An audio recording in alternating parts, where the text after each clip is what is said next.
Bonjour à tous et bienvenue pour ce nouveau numéro de Mayenne TV, l'actu sportif 100% mayonnaise, édition spéciale aujourd'hui ici au Vélodrome François Pervy à l'Espace Mayenne avec 5 clubs de sport collectif qui nous ont fait vibrer cette saison du foot, du futsal, du hand, du volley, du basket. Je vous propose de voir des extraits de ces interviews et puis durant l'été, le département vous partagera l'intégralité des interviews sur les réseaux sociaux. On commence tout de suite avec le Stade Lavallois.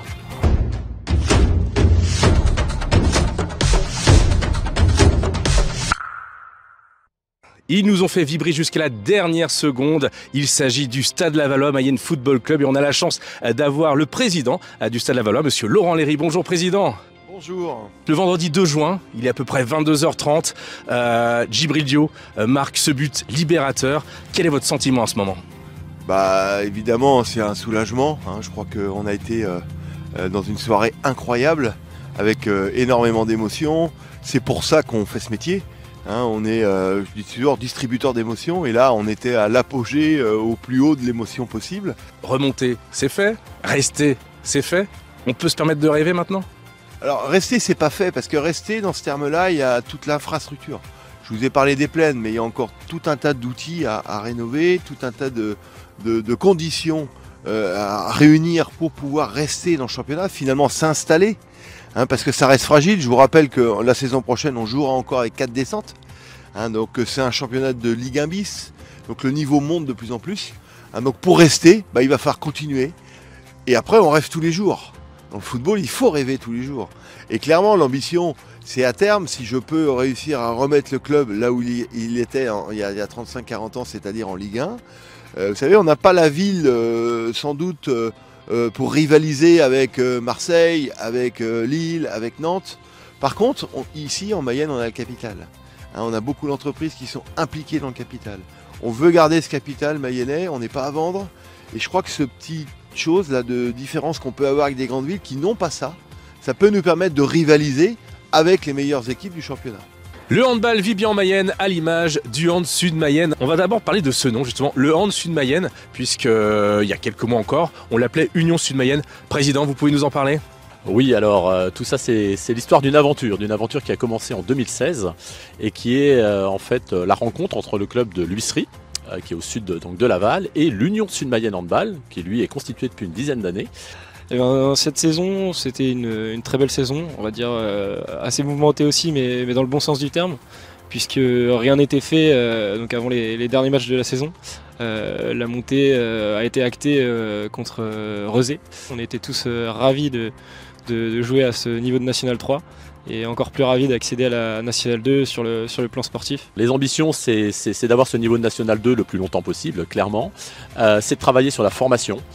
Puisque certes la Mayenne est attractive et on arrive à attirer du monde, mais on est lucide aussi par rapport à des bassins angevins ou nantais, on aura toujours un petit déficit d'attractivité. Clairement, nos ambitions elles vont aussi évoluer en fonction de notre bassin de notre population de formation, et puis on verra jusqu'où ça nous emmène, mais la National 2 est un bel objectif et un maintien à long terme, voilà. Allez, on continue avec un club qui nous a fait vibrer cette saison aussi, c'est l'Étoile Lavalloise Futsal. J'ai dit que c'est une saison extraordinaire, c'est une saison vraiment aboutie et pour tout un club. C'est un club aujourd'hui qui a un esprit familial et ça fait toute une différence quand on voit les joueurs sur le terrain. Cette identité-là, elle est facilement à trouver et c'est à travers ces valeurs-là qu'on veut véhiculer encore plusieurs années. L'équipe, je pense qu'il va voir pas beaucoup de changements. On a eu juste un transfert pour le moment, j'espère d'autres encore. Mais c'est aussi, c'est de structurer. On passe aussi, c'est très important de structurer notre académie. Et quelles sont vos ambitions pour la Ligue des Champions? C'est un groupe très qualitatif et déjà avec des clubs comme Benfica qui va être le favori pour partir en premier.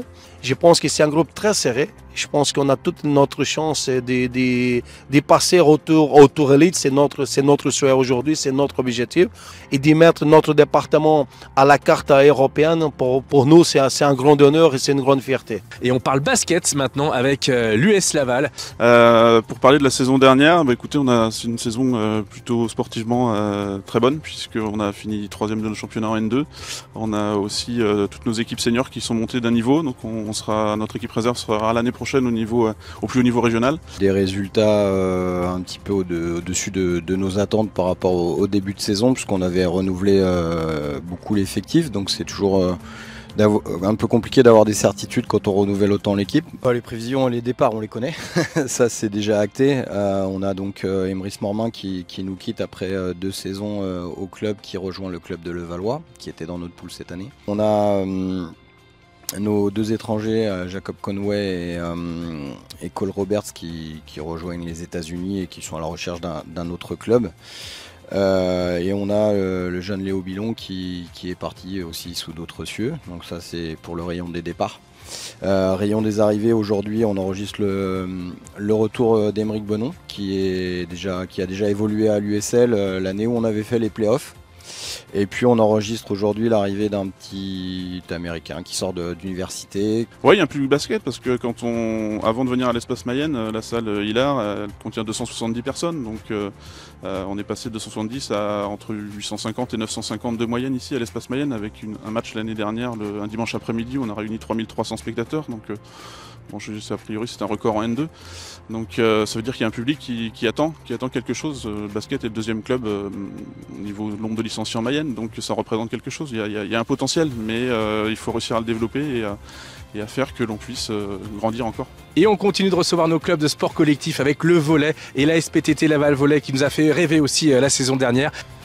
Je pense qu'on l'a vécu vraiment avec énormément de satisfaction, autant sportivement que tout ce qui allait autour, car ça a été vraiment une grande chance de vivre cela, surtout en National 3. On peut pas rêver mieux. Et puis moi personnellement, au-delà de l'aspect sportif, j'ai découvert vraiment 12 bonhommes avec qui je me suis régalé de la première journée vraiment jusqu'à la dernière. Comme l'a dit Glenn, tout le monde l'a pris du bon bout, le début de saison. Donc au final, on a fait le parcours, on va dire, parfait en prenant le maximum de points possible en un minimum de temps. Donc la montée assurée, après il y a eu une petite décompression, mais bon, l'essentiel était acquis. Nos ambitions sont là, on a envie de jouer le haut de tableau. Si on peut monter sportivement, on fera tout pour monter. Voilà, c'est la fin de notre épisode. Merci à tous de nous avoir suivis. L'intégralité des interviews seront partagées durant tout l'été, donc soyez attentifs. On se retrouve dans une quinzaine de jours. Salut, ciao!